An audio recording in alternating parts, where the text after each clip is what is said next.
আসসালামু আলাইকুম। আজকে সর্বশেষ সংবাদ জানাবো আমি নুসরাত। প্রথমেই জানিয়ে দেব সংবাদ শিরোনাম। এবার হরিণ প্রতীকে জিএম কাদেরের সঙ্গে লড়বেন তৃতীয় লিঙ্গের রানী। গ্রিনল্যান্ড ও চাগোস ইস্যুতে যুক্তরাষ্ট্রের বিপরীতে কঠোর অবস্থানে কিয়ার স্টারমার। খামেনির দিকে হাত বাড়ালে সেই হাত কেটে ফেলা হবে বললেন ইরান সেনাবাহিনী। জামাতের সঙ্গ ছাড়াই চরমোনাই পীরকে হেফাজতে আমিরের অভিনন্দন। সর্বশেষ জানাবো, জাতীয় পার্টিকে প্রতীক দিলে রাজশাহীতে নির্বাচন হতে দেয়া হবে না। শিরোনাম শুনলেন, এবারে বিস্তারিত। এবার হরিণ প্রতীকে জিএম কাদেরের সঙ্গে লড়বেন তৃতীয় লিঙ্গের রানী। আসন্ন ত্রয়োদশ জাতীয় সংসদ নির্বাচনের বিভাগীয় নগরী রংপুর ৩ সদর আসনের হরিণ প্রতীক বরাদ্দ পেয়েছেন স্বতন্ত্র প্রার্থী তৃতীয় লিঙ্গের আনোয়ারা ইসলাম রানী। বুধবার ২১ জানুয়ারি দুপুরে জেলা প্রশাসকের মিলনায়তনে রংপুর জেলা রিটার্নিং কর্মকর্তার মোহাম্মদ এনামুল হাসানের কাছ থেকে এই প্রতীক গ্রহণ করেন তিনি।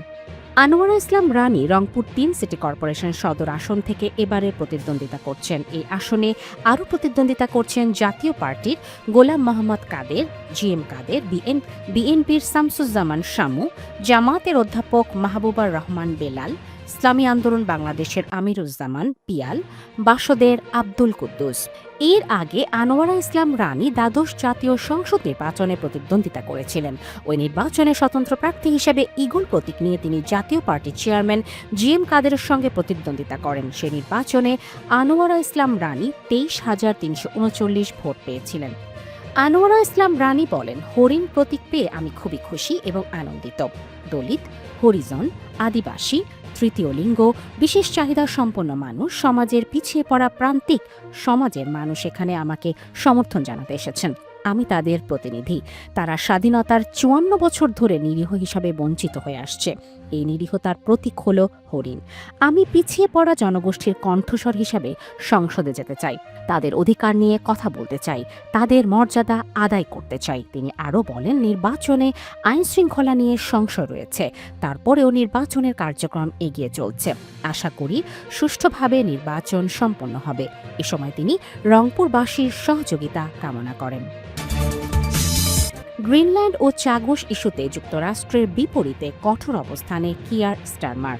ব্রিটিশ প্রধানমন্ত্রী কিয়ার স্টারমার গ্রিনল্যান্ড এবং চাগোস দ্বীপপুঞ্জ সংক্রান্ত দুইটি গুরুত্বপূর্ণ ইস্যুতে যুক্তরাষ্ট্রের বিরুদ্ধে শক্ত অবস্থান নেন। স্টারমার হাউস অব কমন্সে বলেছেন, আমি নত হব না। শুল্ক আরোপের হুমকির মুখে গ্রিনল্যান্ডের ভবিষ্যৎ নিয়ে ব্রিটেন তার নীতি ও মূল্যবোধ থেকে সরে আসবে না।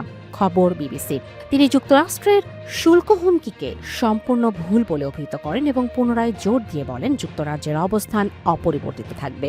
এ সময় তিনি জানান, ডেনমার্কের প্রধানমন্ত্রী আগামীকাল যুক্তরাজ্যে আসবেন এবং দুই দেশের মধ্যে দ্বিপাক্ষিক বৈঠকে গ্রিনল্যান্ড পরিস্থিতি প্রধান আলোচ্য বিষয় হবে। স্টারমারের মন্তব্যে আসে এমন সময় যখন মার্কিন ট্রেজারি সেক্রেটারি স্কট বেসেন্ট অভিযোগ করেছেন, চাগোস দ্বীপপুঞ্জের সার্বভৌমত্ব মরিশাসকে হস্তান্তর করে যুক্তরাষ্ট্রকে হতাশ করছে যুক্তরাজ্য। চাগোস চুক্তি ও গ্রিনল্যান্ড ইস্যুতে যুক্তরাজ্য ও ইউরোপের মধ্যে বর্ধিত কূটনৈতিক টানাপোড়েন আন্তর্জাতিক রাজনীতির কেন্দ্রবিন্দুতে উঠে এসেছে। খামেনির দিকে হাত বাড়ালে সেই হাত কেটে ফেলা হবে বললেন ইরান সেনাবাহিনী। ইরানের সর্বোচ্চ নেতা আয়াতুল্লাহ আলী খামেনির বিরুদ্ধে যে কোনো আগ্রাসনের কঠোর জবাব দেওয়ার হুঁশিয়ারি দিয়েছে ইরানের সেনাবাহিনীর মুখপাত্র জেনারেল আবুল ফজল শেখারচি বলেছেন, খামেনির দিকে হাত বাড়ানো হলে সেই হাত কেটে ফেলা হবে। মার্কিন প্রেসিডেন্ট ডোনাল্ড ট্রাম্প ইরানের চলমান অস্থিরতার জন্য খামেনিকে দায়ী করে শাসন ব্যবস্থার পরিবর্তনের সময় এসেছে এমন মন্তব্য করার পরই তেহরান থেকে এই কড়া প্রতিক্রিয়া এলো। জেনারেল শেখারচি বলেন, সর্বোচ্চ নেতাকে নিশানা করা হলে তার প্রতিক্রিয়া শুধু ইরানে সীমাবদ্ধ থাকবে না, পুরো বিশ্বেই আগুন জ্বলবে। একই সঙ্গে ইরানের পার্লামেন্টের জাতীয় নিরাপত্তা ও পররাষ্ট্রনীতি কমিশন এক বিবৃতিতে জানায়, খামেনির উপর হামলা ইসলামী বিশ্বের বিরুদ্ধে যুদ্ধ ঘোষণার শামিল হবে। এমন পরিস্থিতিতে ইসলামী আলেমদের পক্ষ থেকে জিহাদের ফতোয়া জারি হতে পারে এবং বিশ্বব্যাপী প্রতিক্রিয়া দেখা দেবে বলে সতর্ক করা হয়। এর আগে ইরানের প্রেসিডেন্ট মাসুদ পেজিশকিয়ানও একই সুরে হুঁশিয়ারি দিয়ে বলেন, সর্বোচ্চ নেতার উপর আগ্রাসন মানে ইরানি জনগণের বিরুদ্ধে পূর্ণাঙ্গ যুদ্ধ। এদিকে ইরানের মানবাধিকার পরিস্থিতির অবনতির অভিযোগে জরুরি বিশেষ অধিবেশন ডেকেছে জাতিসংঘ মানবাধিকার পরিষদ। ব্রিটেন, জার্মানি, আইসল্যান্ড, মলদোভা ও নর্থ মেসিডোনিয়ার অনুরোধে এই অধিবেশন আহ্বান করা হয়। 5 দেশে পাঠানো চিঠিতে দেশজুড়ে সহিংসতা, বিক্ষোভকারীদের উপর দমন পীড়ন এবং আন্তর্জাতিক মানবাধিকার আইনের লঙ্ঘনের অভিযোগ তোলে।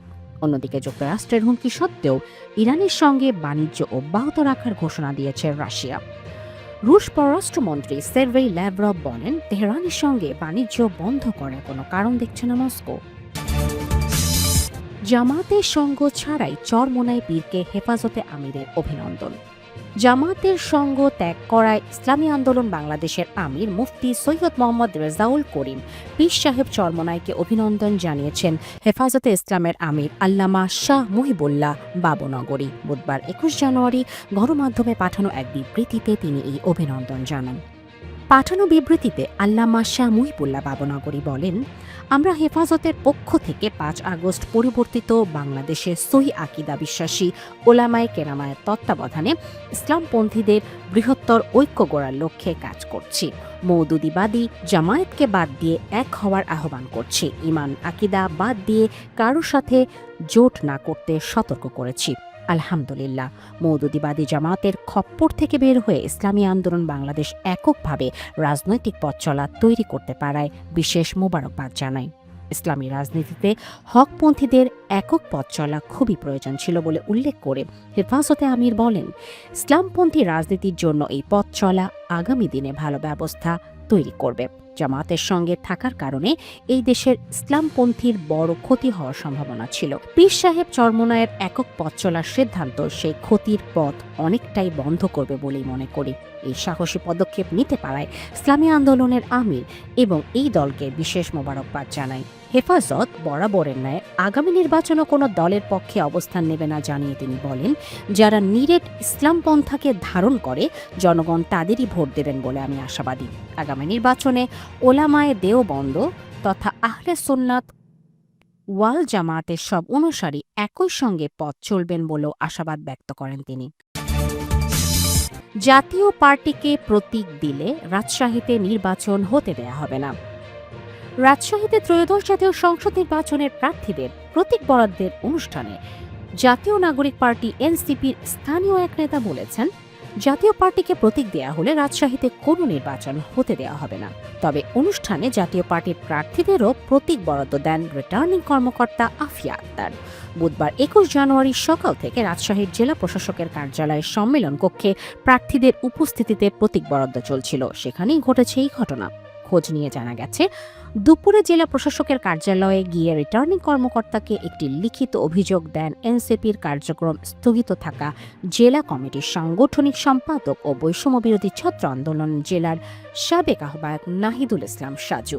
ওই অভিযোগে বলা হয়, আমরা গভীর উদ্বেগের সঙ্গে লক্ষ্য করছি যে আসন্ন নির্বাচনে আওয়ামী লীগের সহযোগী জাতীয় পার্টি সহ স্বৈরাচারী শাসন ব্যবস্থার বিভিন্ন সহযোগী ব্যক্তি ও গোষ্ঠী মনোনয়নপত্র দাখিল করেছেন এবং প্রতীক বরাদ্দ দেয়া হচ্ছে। এই সকল ব্যক্তি ও দল অতীতে গণতন্ত্র ধ্বংস, ভোটাধিকার হরণ, মানবাধিকার লঙ্ঘন এবং অবৈধ ক্ষমতা টিকিয়ে রাখতে প্রত্যক্ষ ও পরোক্ষভাবে ভূমিকা পালন করেছে। গণতন্ত্র পুনরুদ্ধার এবং একটি সুষ্ঠু, অবাধ ও নিরপেক্ষ নির্বাচন নিশ্চিত করতে হলে স্বৈরাচার ও তার দোসরদের রাজনৈতিকভাবে প্রত্যাখ্যান করা জরুরি। সংবিধান, নির্বাচন কমিশনারের বিধিমালা এবং গণতান্ত্রিক মূল্যবোধের পরিপন্থী কর্মকাণ্ডে জড়িত ব্যক্তিদের নির্বাচনে অংশগ্রহণ জনগণের সঙ্গে প্রতারণার শামিল।